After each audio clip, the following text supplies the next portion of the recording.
옆에 분 한번 인사하면 좋겠습니다. 새해 복 많이 받으시고 전하시기 바랍니다. 새해 복 많이 받으시고 전하시기 바랍니다. 예, 하나님 복 많이 받으시고 또 전하는 새해가 되면 좋겠습니다. 오래전에 어느 가전제품 선전 문구의 말이 유행한 적이 있었습니다. 지금은 잘 사용하지 않는 말인데요. 순간의 선택이 10년을 좌우한다는, 다 기억하시죠? 그죠? 지금 이런 말 사용하지 않잖아요. 추억의 문구입니다. 그죠? 전자제품을 하나 사면 한 10년 정도 사용하다 보니까 선택할 때 잘 선택해서 구입하라는 의미의 광고였습니다. 근데 이런 순간의 선택이 가전제품에만 있는 것이 아니라 사실은 우리 인생의 모든 문제가 어떤 선택을 하고 살아가냐에 따라서 행복하고 사실 불행해질 수 있습니다. 오늘 본문에 보면 문제가 일어났을 때에 각기 다른 것을 선택한 사람들의 이야기가 나옵니다. 바로 아브라함과 롯의 이야기와 롯의 선택입니다. 그래서 오늘 말씀을 통해서 우리의 삶에 문제가 닥칠 때 우리가 어떻게 선택해야 될지를 좀 함께 크게 한 3가지 정도 생각해 보기를 원합니다. 첫 번째는요, 우리가 믿음으로 살아도, 말씀대로 살아도 문제가 닥칠 수 있다는 것입니다. 믿음으로 살아도, 말씀대로 살아도 문제가 닥칠 수 있습니다.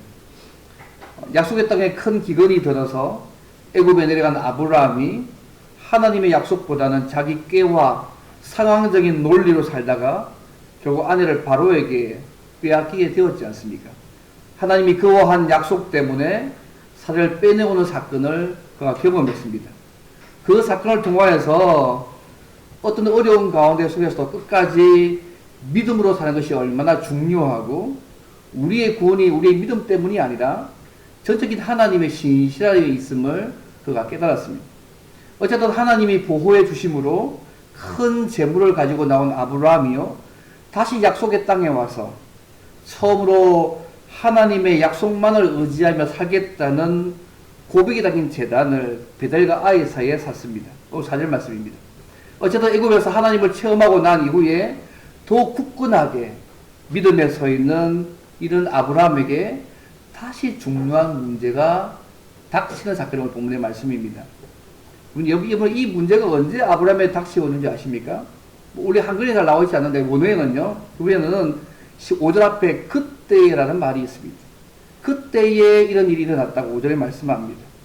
아브라함이 애굽에서 하나님의 섭리를 체험하고 난 이후에 하나님께서 반드시 약속하신 것을 이루어 준 것을 믿고 제단을 쌓은 바로 그때에 본문의 5절의 사건이 일어났다고 말씀하고 있습니다. 쉽게 말씀드리면 다시 믿음으로 살려고 할 때에 한 가지 문제가 발생했다는 것입니다. 그 문제가 무엇인지 잘 알지 않습니까? 아브라함과 롯 그들이 가진 소유가 너무너무 많았기 때문에 서로 다툼이 생긴 것입니다. 하나님께서 아브라함에게 복을 주시겠다고 약속하신 대로 복을 많이 받아서 재산이 많이 늘어났습니다. 또 아브라함의 조카 롯도 아브라함으로 인해서 복을 받아서 재산이 많이 늘어났기 때문에 이런 문제가 지금 발생합니다. 이 롯은요, 아브라함의 형제 하란의 아들이었습니다.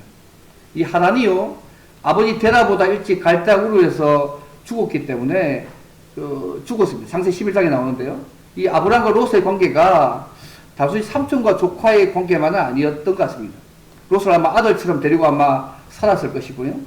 당시에 관습에 비춰보았을 때에 아브라함의 동생 하란이 일찍 죽었기 때문에 아마 이 조카 롯을 아마 맡아 키우면서 아마 그의 후견인으로 아마 아브라함이 했을지도 모르겠습니다.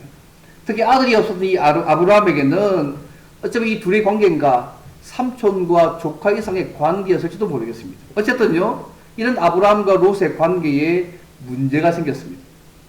창세기 오늘 말씀에 5절부터 7절 보시면 그죠? 서로 재산이 있는 따로 구분된 상황 가운데 그죠? 목축을 하는 자들에게 물과 목소지가 중요한데 서로 동거하기에 땅이 넉넉하지 못해서 갈등이 일어났다고 부분이 말씀하고 있습니다. 그래서 아브라함의 가축을 돌보는 목자들과 롯의 가축을 돌보는 목자들이 서로 다투는 사건이 벌어진 것입니다. 말씀대로 잘 살고 있잖아요. 제도도 찾고 그 약속이 이루어지기를 바라보면서 이 견고하게 마음먹고 살고 있는데 이 문제가 지금 발생한 것입니다. 그래도 오늘 본 말씀은 재밌게 표현하는데요. 이들이 서로 갈등을 빚어 다툴 때에 주변적인 상황을 기록합니다. 또 가나안 사람과 브리스 사람도 그 땅에 거하였다고 첫절에 말씀하고 있습니다. 이번 그들의 갈등이 주변의 사람들에게 덕을 세우지 못할 뿐만 아니라 당시의 상황을 볼 때에 그들의 공격을 받을 수 있는 또 다른 위험 속에 빠질 수 있다는 것을 본문이 말해주기도 합니다. 여러분, 왜 아브라함이 왜 롯과 이 갈등하게 생기게 되었습니까? 또 주변 부족 국가들에 의해서 어려움을 당할 수 있는 위험에 처하게 된 이유가 뭡니까? 그는 하나님이 복을 주셔서 재산이 많아지게 되었기 때문입니다. 여러분, 이런 일도 우리 주변에서 많이 있지 않습니까? 자주 볼 수 있잖아요. 가난할 때는 정감 있게 지내는 형제와 친지들이요, 갑자기 재물이 늘어나면서 혹은 유산 분배의 과정에서 마치 원수처럼 관계가 악화되는 경우가 많이 있습니다. 재산에서 이해관계가 얽힐 때는 갈등이 심화되는 것을 자주 볼 수 있습니다. 물론 그렇지 않은 경우도 많습니다. 그래서 이 문제는 단순하게요, 땅의 문제가 아니라 타락한 인간 본성의 문제입니다. 이번 타락한 인간 내부에는 이런 문제가 항상 있습니다. 또 하나님의 백성들에게는 사탄이 늘 시험하고 있고 어려움이 따르게 늘 되어 있습니다. 교회도 예외는 아닙니다. 한 가지 문제가 해결되고 나면 다음에는 문제가 없을 것 같은데 또 다른 문제가 우리의 삶에 발생합니다. 아마 이 땅에 사는 동안 이러한 점 우리가 계속해서 경험하게 될 것입니다. 그래서 성경이 이렇게 말씀하잖아요. 시험에 들지 않게 깨어 기도하라고 말씀합니다. 예수님도 주기도문에서 이렇게 말씀하잖아요. 우리를 시험에 들게 하지 마옵시고 마시옵고 다만 악에서 구하시옵소라고 주님도 기도하라고 말씀하십니다. 시험에 들 수 있지만 시험에 들지 않게 해달라는 기도와 함께 시험에 빠져서 악을 행하지 않게 해달라고 기도하라고 말씀하십니다. 이번 아브라함과 롯이 갈등을 빚은 것은 표면적으로는 재산이 많아져서 목초지와 물이 제한되어 있다는 것이지만 실제 내부적인 문제는 제가 볼 때는 영적인 문제는 인간의 욕심을 이용한 사탄의 시험 때문입니다. 어쨌든요, 사랑하는 성도 여러분, 잊지 않으시면 좋겠습니다. 우리가 믿음으로 살아도, 말씀대로 살아도, 어차피 믿음으로 잘 풀리는 것을 보일 때라도 우리의 삶에 문제가 닥칠 수 있음을 잊지 않으시면 좋겠습니다. 그때 시험 들지 않고 시험에 빠져 악을 행하지 않도록 기도해야 하고, 그런 문제가 닥쳤을 때에 믿음으로 승리하는 저와 여러분이 되기를 바랍니다. 이 첫 번째입니다. 그렇다면 믿음의 삶에 문제가 닥칠 때에 우리가 어떻게 선택해야 될까요? 그게 두 번째입니다. 그러면 어떻게 선택해야 될까요? 눈에 보이는 이익의 관점이 아니라 하나님과 약속을 바라보는 믿음의 관점으로 선택해야 합니다.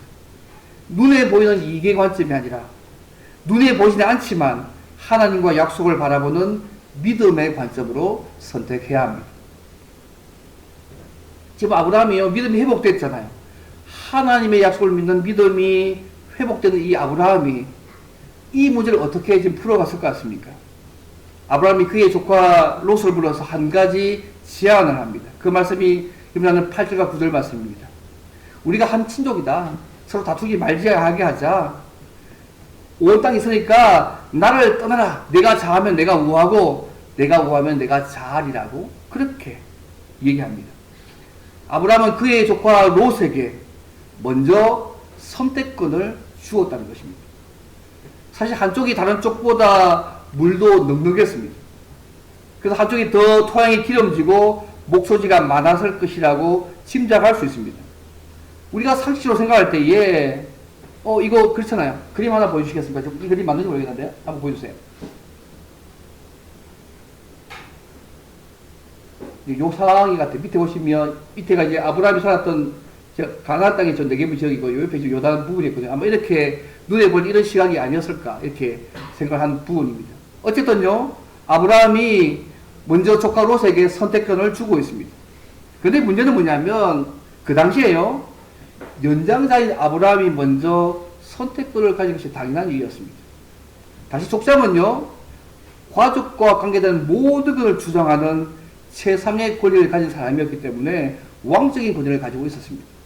그래서 고대 근동의 법전을 보게 되면요, 당시 족장이 절대적인 권한을 가지고 있었다고 문서에서 이야기합니다. 그림 뒤에 한번 보여주십시오. 두 번째, 세 번 넘겨주십시오. 예, 뒤에 넘겨주세요. 그 당시 하는 문서인데요, 그 문서에 그런 것들이 나와 있습니다. 어쨌든 성경의 족장인 아브라함이나 이삭이나 야곱이요, 자식들에게 축복하는 제사장의 권리도 있었지만 이 지위에서 아브라함이요, 그 자신의 보관에 살고 있었던 롯에게 네가 그 척박한 그곳에서 살아라고 언제든 말할 수 있는 위치에 있었습니다. 이것이 당시의 관례였기도 했습니다. 하지만 아브라함은 그렇게 하지 않았습니다. 그의 조카 롯에게 먼저 선택권을 주었습니다. 근데 롯이 인간적인 관점에서 볼 때에 굉장히 똑똑한 현명한 판단을 내립니다. 그것이 10절과 11절 말씀 아닙니까? 이분 잘 아시죠? 그죠? 롯이 눈을 들어서 요단 지역을 바라본 즉 소알까지 온 땅의 물이 넉넉하니까 그것이 마치 여호와의 동산 같고 애굽 땅과 같았다고 오늘 본문이 말씀하고 있습니다. 여러분, 목축을 하는 사람들에게 물이요 넉넉한 거 정말 중요하거든요. 그래서 롯은 물이 넉넉하고 외형적으로 볼 때 비옥하게 보이는 요단 지역을 선택했습니다. 이 지역의 상태에서 말씀하기를 여호와의 동산 같고 애굽 땅과 같았다고 11절에 말씀하고 있지 않습니까? 물이 너무 풍부해서 각종 과일이 풍부했던 에덴 동산처럼 나일강의 범람으로 이루어지는 비옥한 토양으로 이루어진 그 땅처럼 보였다고 말씀하고 있는 것입니다. 여러분, 당시가 농경사회잖아요. 그러면 이 롯의 선택 얼마나 똑똑하고 현명한 선택입니다. 그는요, 아브라함에게 양보의 미덕도 보이지 않았습니다. 그의 선택이 영원한 어쩌면 보장된 선택처럼 보입니다. 쉽게 오늘 하면 이런 거 아니겠어요? 뭐 유동인구가 많고 지하철과 교통과 주변 입지가 좋은 지역에 뭐 빌딩 하나 갔든지 이런 정보를 가지고 있는 그런 선택 아니겠어요? 그러면 가만히 있어도 세상이 눈덩이처럼 불어날 수 있는 그런 상황의 선택인 것이죠. 똑똑한 거죠. 그죠? 현명한 아니겠습니까? 예, 그 롯이 선택한 거예요. 근데 오늘 말씀 보면 이 말씀이 있습니다. 롯이 선택한 도시를 이렇게 설명합니다. 10절 말씀 보시면 여호와께서 소돔과 고모라를 멸하시기 전이었으므라고 10절에 말씀합니다. 13절에 이렇게 말씀합니다. 소돔 사람은 여호와 앞에 악하여서 큰 죄인이었더라고 말씀하고 있습니다. 여러분, 이 말씀이 왜 여기 놔뒀을까요? 지금 이 선택 이후에 그가 선택하는 그 지역을 이렇게 설명하고 있습니다. 여러분, 소돔과 고모라가 어떤 도시인지 알지 않습니까? 하나님 앞에 악하고 큰 죄를 지어서 하나님의 심판을 받을 수밖에 없었던 도시였습니다. 근데 하나님이요, 그 당시에 경제적이고 문화적인 그 관점에서 이 도시를 평가하고 있지 않습니다. 하나님의 관점이 전혀 다릅니다. 롯이 보기에는 좋았던 그 지역인데 하나님 보시는 관점은 그 당시에 경제적이고 문화적인 관점으로 이 도시를 평가하고 있지 않다는 것입니다. 이 도시의 모습, 하나님 앞에 죄리였다는 것을 중심으로 이 도시의 모습을 말한 이유가 무엇 때문이겠습니까? 그것은 아브라함 조카 롯이 하나님의 약속의 관점이 아니라, 그분의 관점이 아니라 무엇이 나에게 현실적으로 유익한가는 그 관점으로 지금 선택하고 있다는 것을 보여주고 있는 것입니다. 하나님의 약속과 관련해서 선택한 것이 절대 아니라는 것입니다. 롯은 하나님을 잊어버린 채 눈에 보이는 것을 선택하고 따라갔습니다. 이번 롯이요, 하나님께서 아브라함에 주신 약속에 대해서 몰랐을까요? 그는 함께 살면서 많이 알았을 거예요. 충분히 알고 있었습니다. 가나안 온 땅이 아브라함의 후손에게 약속된 것이고 하나님이 아브라함과 함께 계시고 지키신 것을 유다 사건을 통해서 알았습니다. 앞에서도 애굽 사건을 알았을 것입니다. 그럼에도 불구하고 그가요, 아브라함에 주신 하나님의 약속을 그의 삶에서 중요하게 생각하지 않았습니다. 그래서 그 약속을 바라보기보다는 10절 말씀, 눈을 들어서 요단 지역을 바라보았다고 말씀하고 있습니다. 마치 에덴 동산에서 하와 그죠? 서당을 보았을 때 보암직도 하고 이런 같은 눈의 시각 가지고서 그걸 바라본 것입니다. 자기 눈에 보는 시각으로 바라본 거 아니겠습니까? 에덴 동산 같은 그곳은 물이 넉넉해서 행복하고 만족한 삶을 줄 수 있다고 생각했습니다. 그의 관심사는 하나님의 약속과는 전혀 상관없었습니다. 소위 요한일서 말씀은 육신의 정욕, 안목의 정욕에 따라서 선택한 그의 삶의 모습입니다. 그래서 자신의 방법대로 지금 가나안에 사는 것입니다. 요단 평지에 장막을 치고 살다가 나중에는요, 11말씀 보시면 장막을 소돔에다 쳤습니다. 롯은요, 아브라함이 받은 약속에 아무런 관심도 없고 비전도 주지 않았고요. 도덕적이고 영적인 차원은 전혀 고려하지 않았기 때문에 소돔까지 장막을 옮기게 되었다고 오늘 12절에 말씀합니다. 여러분, 그의 선택이 어떻게 될지 앞으로 여러분 다 아시지 않습니까? 우리 이미 결과를 다 알고 있습니다. 그러면 이 문제의 측면에서 그의 조카 롯에게 모든 선택권을 내어준 아브라함은 여러분 어떻게 되었겠습니까? 조카 롯에게 이렇게 하지 않습니까? 내 앞에 온 땅이 있지 아니하냐? 나를 떠나가라. 내가 자하면 나는 우하고 내가 우하면 나는 자하리라고 9절에 양보합니다. 그렇게 제안합니다. 이미 그의 선택권은 없었습니다. 본인 스스로 그 약속을 성취하려고 애쓰지 않지 않고 있습니다. 왜냐하면 그걸 경험했으니까요. 그것이 하나님의 시시함에 달려있는 것이 나에게 달려있는지 아니면 알고 있었기 때문에 그가요, 이 선택권은 다른 것입니다. 다만 그는 하나님을 바라보고 그분의 약속을 믿을 뿐이었습니다. 양보하며 화평의 길을 택했습니다. 아브라함을 갈대아 우리에서 부르시고 기근을 만나 애굽으로 내려갔을 때에 하나님이 약속하신 대로 자녀 주시고 땅을 주실 것을 초자연 기적인 방법으로 하나님께 보여주시지 않습니까? 그래서 아브라함은요, 하나님은 반드시 말씀하시는 거 이루시다는 그 사실을 이 선택권 상에서 아브라함은 믿었습니다. 그래서 모든 선택권을 롯에게 줄 수 있는 여유가 있었습니다. 아브라함은 롯이 선택하고 남은 땅인 그 척박한 가나안 땅을 선택할 수밖에 없었습니다. 제 분야가 아니어서 행동경제학에 따르면요, 이렇게 하더라고요. 인간은 이성뿐만 아니라 감성에 의해서도 움직이고 일관된 선호가 아니라 상황적인 선호를 가지고 선택한다고 그렇게 말합니다. 그래서 기업들이 이것을 교묘하게 이용해서 광고하고요, 사람들이 거기에 휩쓸린다는 거죠. 그때 사탄도요, 우리의 선택을 이용해서 우리를 어려움에 빠뜨리는데요, 우리가 철저하게 대비하지 못하면 우리가 쉽게 넘어질 것 같아요. 여러분, 사탄이 우리를 뭘 이용할 것 같습니까? 요한일서의 말씀처럼 육체의 정욕, 안목의 정욕, 이생의 사랑이 세상의 것들인데 그것이 우리 안에 있으면 사탄이 그걸 발견 사용하지 않겠습니까? 그것을 사용해서 우리가 이건 그 관점에서 선택하게 만들어서 하나님의 백성을 잘 살지 못하게 만들지 않겠습니까? 우리는 롯을 통해서 우리의 눈이 그렇게 신뢰할 만한 것이 아니라는 것을 알 수 있지 않습니까? 눈에 보이는 것을 사로잡히지 않을 것을 알 수 있지 않습니까? 부지중의 악에 휩싸이지 않도록 늘 주의해야 될 것들을 이 롯의 선택의 모습을 통해 우리가 알 수 있지 않습니까? 그림 하나 보여주시겠습니까? 그래서 말씀드리겠는데, 예. 이 사람이 누군지 아시겠습니까? 아마 하민규 선생님이 아실 것 같긴 한데, 그죠? 선교사님이셔서, 그죠? 죄송합니다. 이분이 한부선 선교사님 아버지 윌리엄 헌트 한유리엄 선교사입니다. 60 선교사거든요. 그 뒤에 그림 보여주십시오.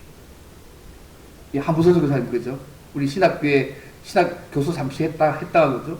했던 소위 이게 불사 헌트 선교사, 한국말로 한부선 선교사입니다. 제가 신학교에 한때 잠시 박윤수 교수와 함께 교수생활 잠시 했던 그분입니다.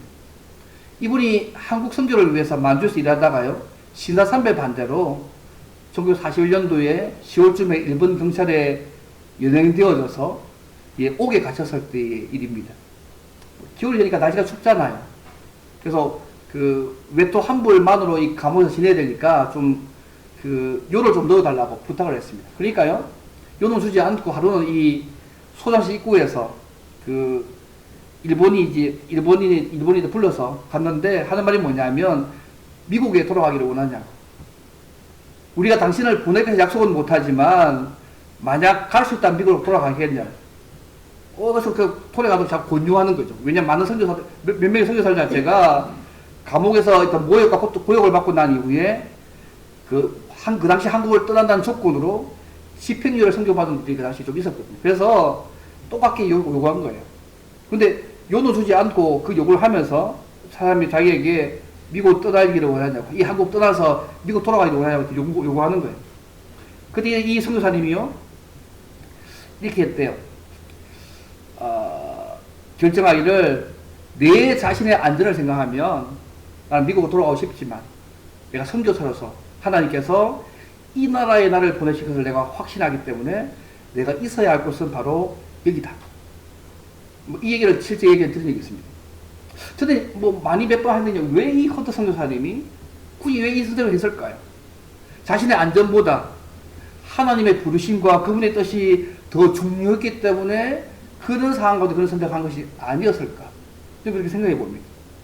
사랑하는 성도 여러분, 우리의 선택과 결정이요, 무엇을 기준으로 날마다 이루어지고 있으십니까? 매일 주어진 삶의 선택에서 눈에 보이는 세상과 이익이 아니라 하나님의 약속을 바라보는, 눈에 보이지 않지만 하나님과 하나님의 약속을 바라보는 믿음의 선택을 하며 살아가시기를 바랍니다.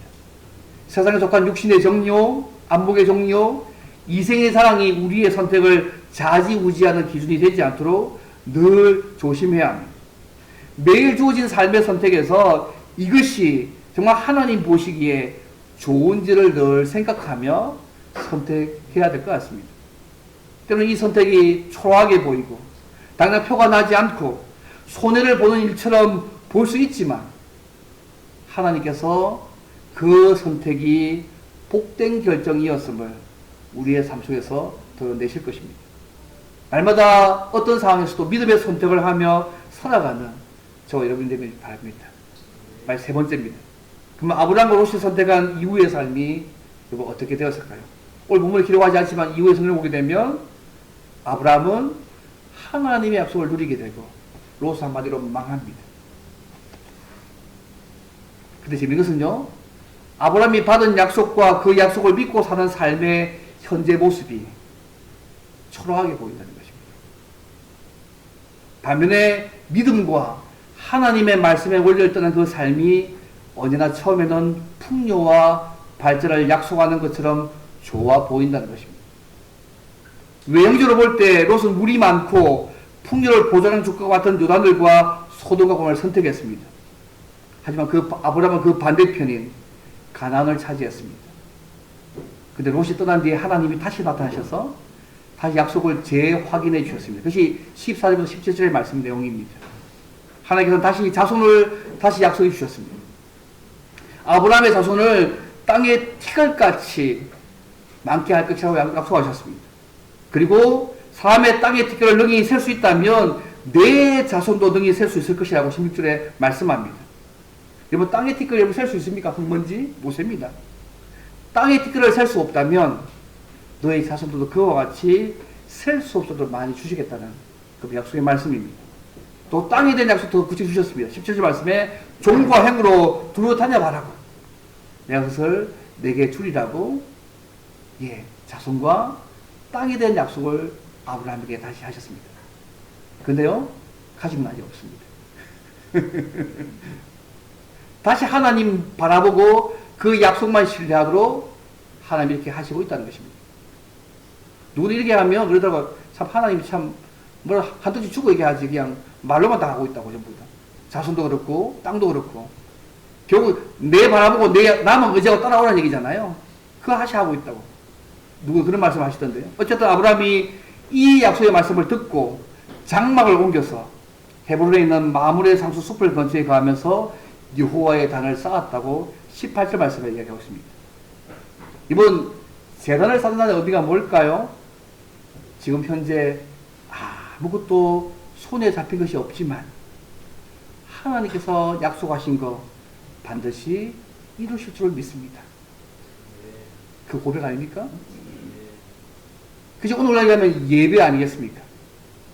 오늘 우리가 드린 예배는 하나님께서 장차 이루실 구원을 바라는 믿음의 표현입니다. 그리고 하나님의 은혜와 축복하심을 사모하는 믿음의 표현이 우리 예배입니다. 당장 현실에 아픔이 있고 하나님께 주신 약속과는 거리가 멀게 느껴지는 삶을 살고 있다 할지라도 언젠가 하나님께서 당신의 방법으로, 영광스러운 방법으로 그 약속을 이루시기를 소망하고 제단을 쌓는 것입니다.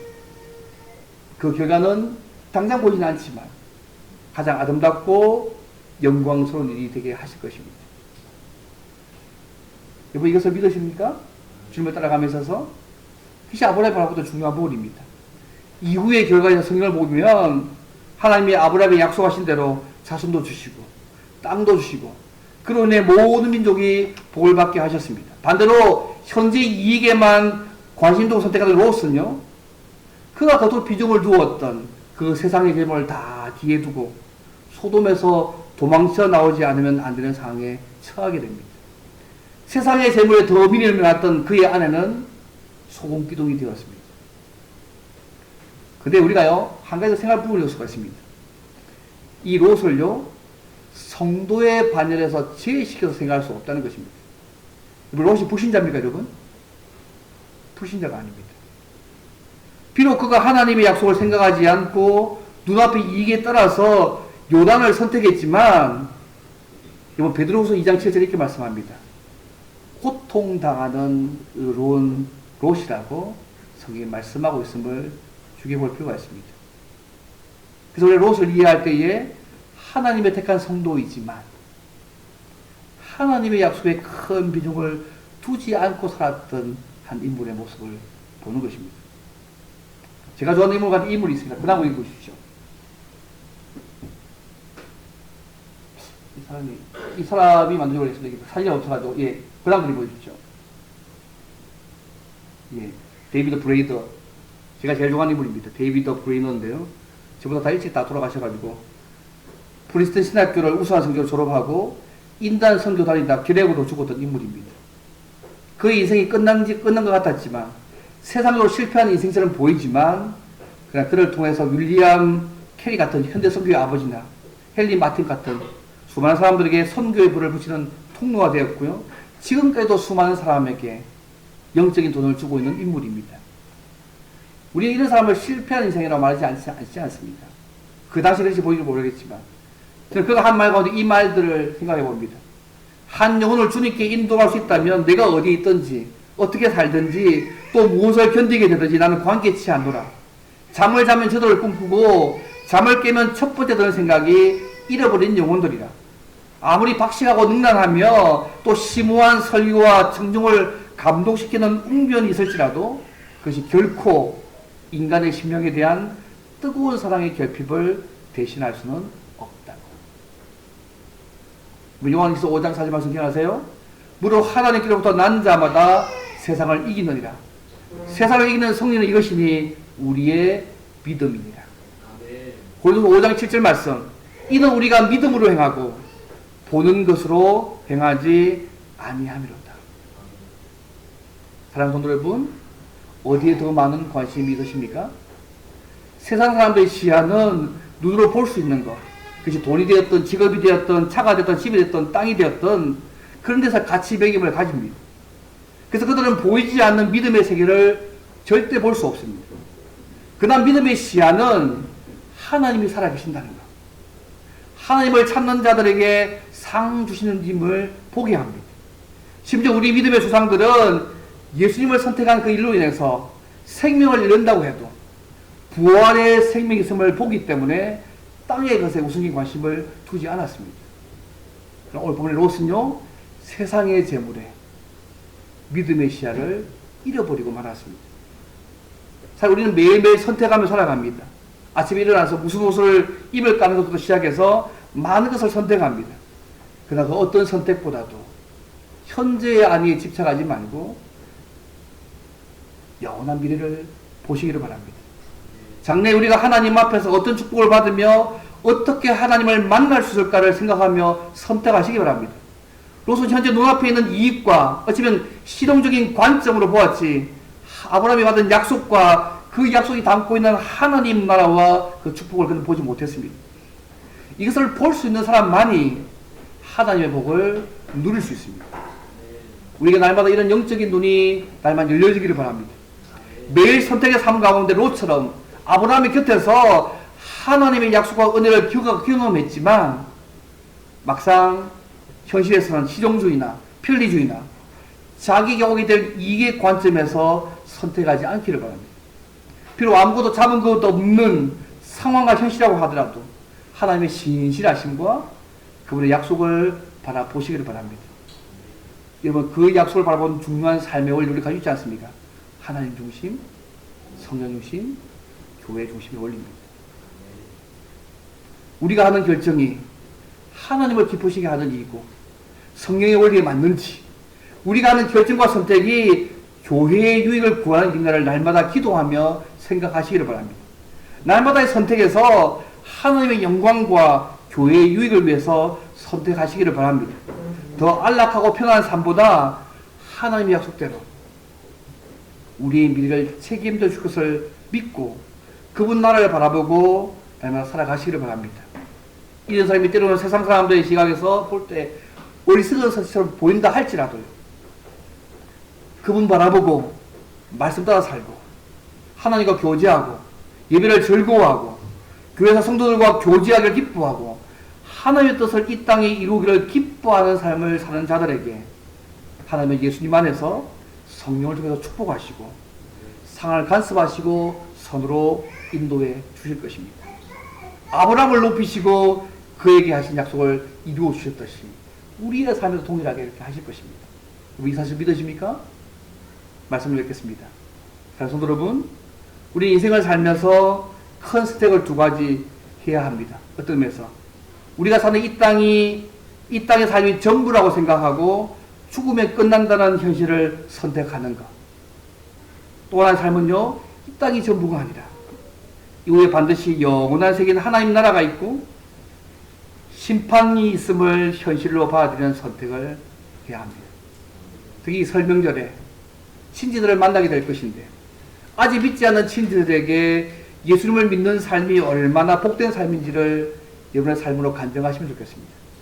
그리고 예수님을 말과 삶으로 전하시는 능력 되시기를 바랍니다.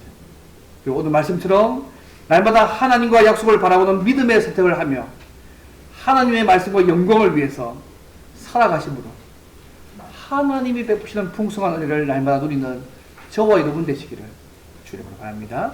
오늘 말씀 함께 기도합니다. 하나님, 예수 믿게 하시는 늘 감사합니다. 오늘도 하나님 바라보고 약속 바라보며 날마다 믿음에 선택하며 살아가는 삶을 살게 도와주십시오. 특히 이 명절에 아직 믿지 않는 주변의 친지들에게 주님을 잘 증거하며 드리는 귀한 시간 될 수 있도록 도와달라고 풍성과 함께 사이다도록 기도하겠습니다.